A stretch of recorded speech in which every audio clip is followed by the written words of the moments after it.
అనేది వాళ్ళకి విడమర్చి చెప్పాలి. ఇప్పుడు ప్రసాద్ చెప్పినట్టు మన బీసీ సభలకు 50 సంవత్సరాలకు పెన్షన్ అనేది అది చాలా గొప్ప విషయము.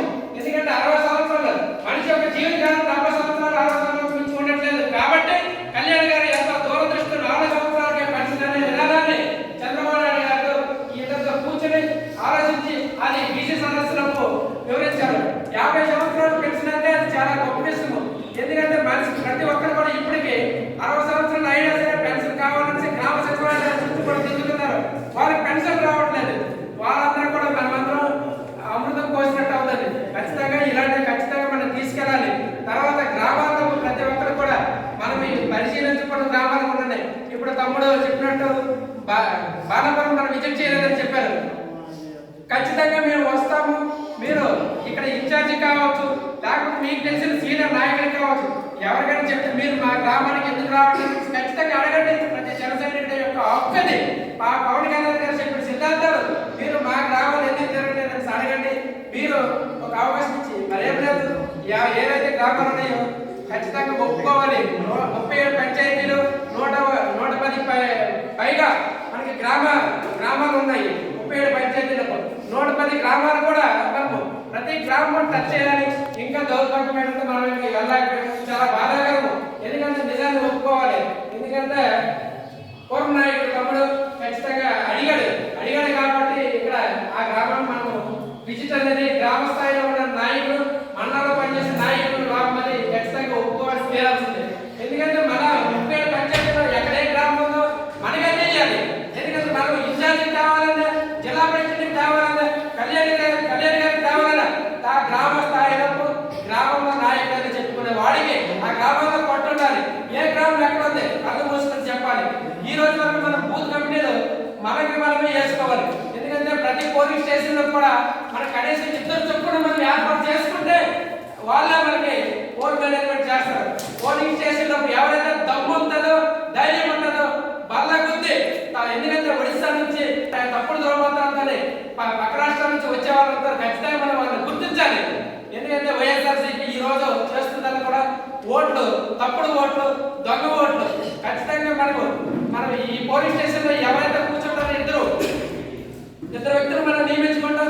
ఒకడు రిలీవింగ్ అయినా ఒకడు కూర్చుంటారు. ఖచ్చితంగా వాడు ఓటు డౌట్ వచ్చినది ఖచ్చితంగా నీ ఆధార్ కార్డు ఓటర్ ఐడి 2 చూపించమనాలి.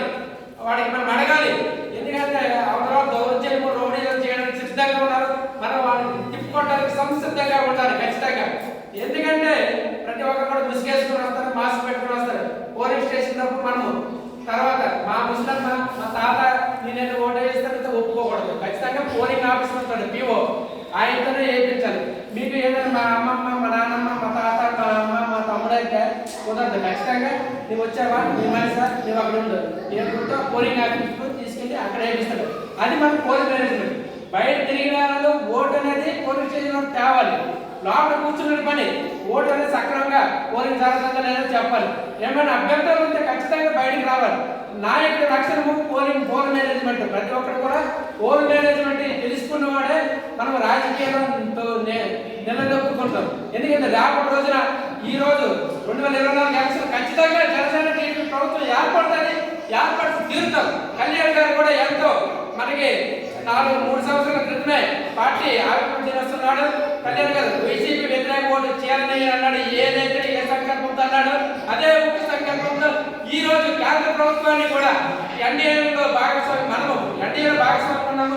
ఈ రోజు టీడీపీకి తీసుకెళ్ళి కూడా మన నాయకుడు తీసుకురావడం పెట్టాడంటే అది మన నాయకుడి యొక్క సమర్థత, మన నాయకుడి యొక్క చిత్తశుద్ధిని మనం అందరం కూడా నమ్మాలి ఖచ్చితంగా. ఎందుకంటే కళ్యాణ్ గారు ఏ నిర్ణయం తీసుకున్నా సరే దానికి అందరం సంసిద్ధంగా ఉండాలి. ఈ రోజు ఇక్కడ నుంచి నూతన దూకాలి, సముద్రంలో దూకాలి, ఈ పని చేయాలి. ఎందుకంటే కళ్యాణ్ గారు ఎంతో అవమానాలు, ఎన్నో ఒడిదుడుకులు ఎదుర్కొని తన ఆర్థిక మూలాన్ని కూడా ఈ ప్రభుత్వం దెబ్బతీస్తే అటన్నింటినీ కూడా తట్టుకొని ఈ రోజు మనము ఒక 10 రూపాయలు మన జేబులో పొంది ఎంత కిరకిరలాడుతున్నాం. అలాంటి ఆయన కష్టపడి ఆయన వృత్తి ఒకటే, ఆయన వృత్తి సినిమా తీసి ఏం చేస్తున్నప్పుడు ప్రజల కోసము, పార్టీ కోసము, తన యొక్క జనసేన కార్యకర్తల కోసం ఖర్చు పెడుతున్నాడు. కాబట్టి అలాంటి వ్యక్తికి మనం ఈ రోజు నిలబడాల్సిన అవసరం అంతేనే ఉన్నది. తర్వాత రెండోది మన సైనికుడు మన జనసేన పార్టీ అధ్యక్షుడు మన కేశవ్ చెప్పినట్టు 24 సీట్లు మనకి ఎవరు ఇవ్వలేదు. ఎందుకంటే మనము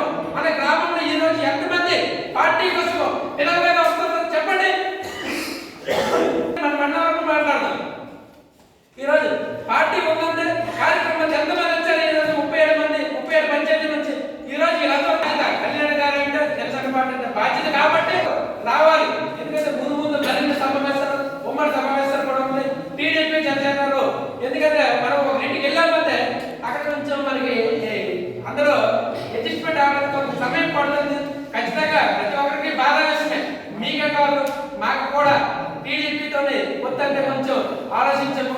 తర్వాత సీట్లు 24 తీసుకున్నప్పుడు కూడా మేము బాధపడినట్టు అయినా కానీ ఏదైతే కళ్యాణ్ గారి నిర్ణయమే ఫైనల్ గా అందరికి కూడా శిరోధార్యం అయి ఉండాలి.